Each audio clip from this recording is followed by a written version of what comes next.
माझं नाव सौरभ. मी इंजिनिअरिंगचा विद्यार्थी आहे. प्रत्येकाच्या आयुष्यात खूप साऱ्या गोष्टी रोज घडत असतात, पण त्यातल्या काही गोष्टी आपल्याला खरंच खूप काही शिकवून जातात. अशीच एक गोष्ट माझ्या आयुष्यात घडली. तो दिवस मी कधीच विसरू शकत नाही, कारण त्या दिवसाने माझ्या आयुष्याकडे बघण्याचा दृष्टिकोन बदलला.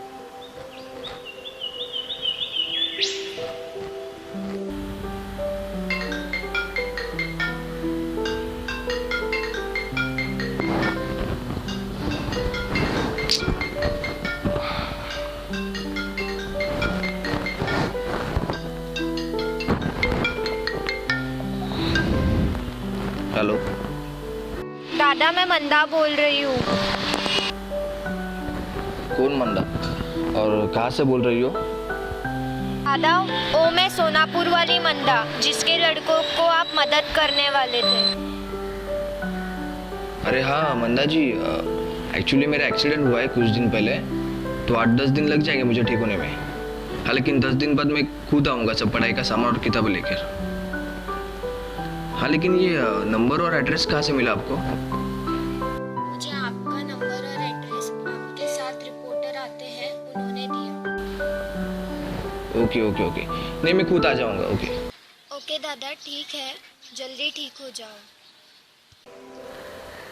ज्या स्त्रीचं पूर्ण आयुष्य शरीर विक्रीचा धंदा करीत, नरक यातना सहन करीत बर्बाद झालं, आयुष्याची लक्तर झाली. रिवंतपणी केवळ निर्जीवाप्रमाणे स्वतःवर होणारे अत्याचार हाताच नजरेनं पाहत राहणं, या पलीकडे जगणे ते काय?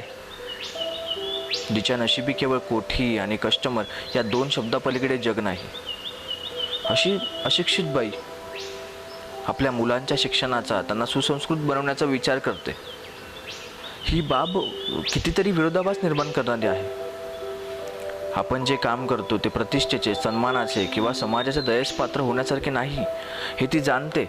आपल्या पोटी जन्माला आलेल्या अनवरोज मुलांच्या भविष्याची चिंता आणि मुंबईच्या झगमगाटात पोटाची खळगी कशी भरता यावीत, या विवंचनेत फक्त आणि फक्त यंत्रवत जगणं. डोळ्यातील अश्रू तर केव्हाच थिजून गेलेले. हेच काय तिचे ते जीवन. डॉक्टर, इंजिनियर, वकील नाहीत, पण मुलांना समाजात केवळ सन्मानाने जगता येईल यासाठी शिक्षण किती महत्त्वाचे आहे हे ती जाणते. पण अशा मुलांना शिकवतो कोण? त्यांना शिक्षणासाठी लागणारा पैसा येणार कुठून? माझ्या रूपाने तिला एक आशेचा किरण दिसू लागला, आणि म्हणून ती माझ्या मदतीची चातकाप्रमाणे वाट पाहत आहे. आपल्याला बरे वाटले की आपण नक्की या मुलांना शैक्षणिक मदत करण्यासाठी जाऊ.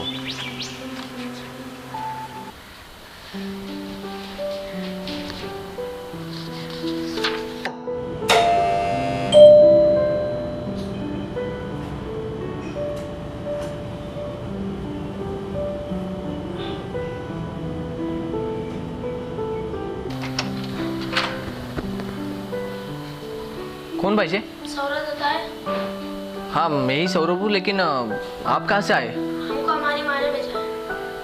माँ ने? आपकी माँ का नाम क्या है? मंदा। अरे हाँ, आओ ना, अंदर आओ।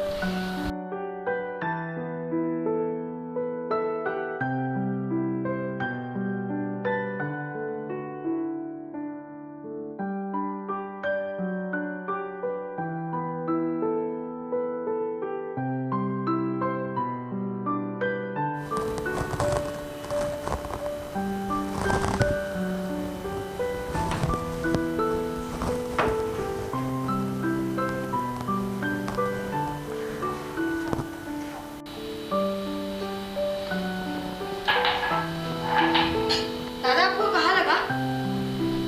यहाँ लगा। तुम्हारी माँ ने तुमको यहाँ भेजा? हाँ, क्योंकि वो यहाँ नहीं आ सकती ना।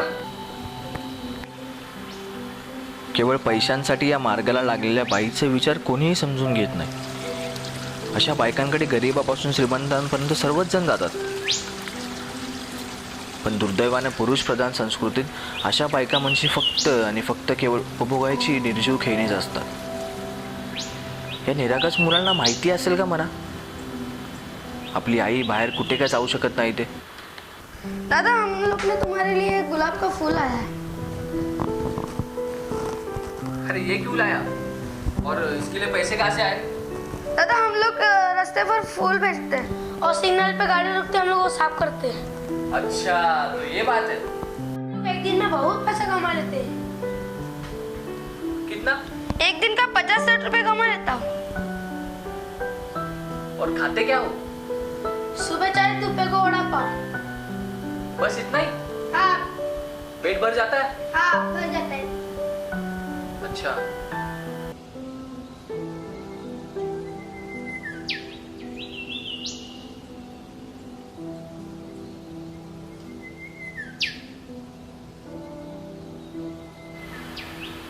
आपणच आपलं जग बनवतो.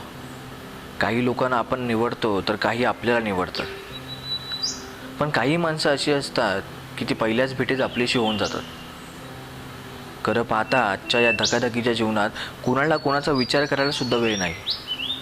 पण ही कोण कुठली बाई हिने माझा अपघात झाल्याचं कळताच लगेच आपल्या पोरांना माझी विचारपूस करायला पाठवलं. आणि मुलं तरी केवढी समंजस. कोणी आजारी माणसाला भेटायला जाताना काहीतरी घेऊन जावं हेही त्यांना समजतं. खरंच चिखलात कमळ उगवायचं काम मंदा करीत होती. बच्चों, मैं तुम्हारे लिए कुछ पढ़ाई का सामान और किताब लाऊंगा. हाँ, लेकिन हफ्ते में एक बार तुम्हें मेरे पास आना पड़ेगा. आओगे ना? हाँ क्यों नहीं, जरूर आएंगे. दादा अब बहुत देर हो गई, हम जाते हैं. ओके. मुझे देखने आने के लिए thank you so much. Welcome. Hello, Manda बोल रही हो ना? हेलो, हाँ दादा मैं मंदा ही बोल रही हूँ. तुम्हारे बच्चे बहुत ही मेहनती और समझदार हैं. मैं उन्हें सब पढ़ाई का सामान दूंगा. और हाँ, हफ्ते में एक बार उन्हें मेरे घर आना पड़ेगा पढ़ने के लिए. दादा आपका बहुत बड़ा थैंक यू. वैसे तो हम जैसे लोगों का सपने देखने का अधिकार तो ना है, पर मेरी आखिरी ख्वाहिश है कि मेरे बच्चों की जिंदगी संवर जाए. आप चिंता न करो, मैं सभी बच्चों को पढ़ा के अच्छा इंसान बनाने की कोशिश करूंगा. लेकिन मंदा जी, मेरी आपसे एक विनती है. ये सब कुछ आप छोड़ दो, कोई ढंग का काम करो, मैं आपकी मदद करूंगा. सब रास्ते बंद है, चारों तरफ अंधेरा ही अंधेरा है. अब मौत ही हमें इस गंदगी से छुटकारा दे दे.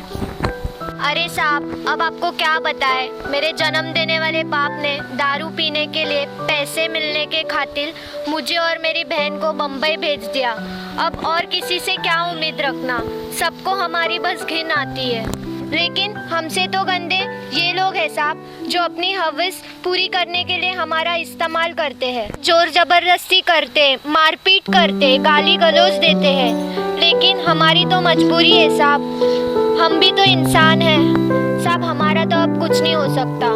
हमारा यहाँ आने के लिए तो बहुत रास्ते हैं, पर लेकिन वापस लौटने के लिए सिर्फ एक ही रास्ता है, वो है मौत का. मैं भी क्या लेके बैठी हूँ, हो सके तो मेरे बच्चों पे ध्यान देना.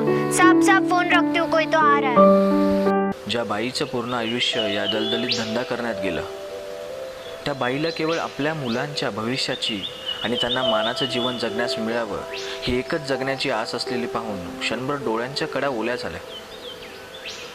मला खरंच या मायलेकरांचं कौतुक वाटतं. एकीकडे आपण पाहतो की समाजात अनेक लोकांकडे सर्व प्रकारची सुखे असून देखील समाधान किंवा आनंद मात्र तेळभर सुद्धा नसते. मुलांनी 50-60 रुपयात आनंदाने जीवन कसे जगायचे याची जाणीव करून दिली, तर त्यांच्या आईने आयुष्याच्या दलदलीत देखील कमळ कसे फुलवावेत याचे उदाहरण देऊन या निर्दयी समाजाच्या डोळ्यात झणझणीत अंजन घालण्याचा प्रयत्न केला. तिन्ही मुलांच्या शिक्षणाचे स्वप्न तर मार्गी लागले. खरंच नकळत समाजातील एक ज्वलंत प्रश्न माझ्याकडून हाताळला गेला, याची जाणीव आत्ता कुठे मला होऊ लागली आहे. मंदाच्या मुलांप्रमाणे समाजात अनेक मुले आहेत जी समाजापासून खूप दूर अंधारात चाचपडत आहेत. त्यांना ही साधी जाणीवसुद्धा नाही की आपल्या जीवनात केव्हा तरी अरुणोदय होईल. ही नरक यातना सहन करत जगणे संपून जाईल. समाजावर आमचे ओझे नाही, तर समाजातील एक घटक म्हणून आम्हाला मान मिळेल.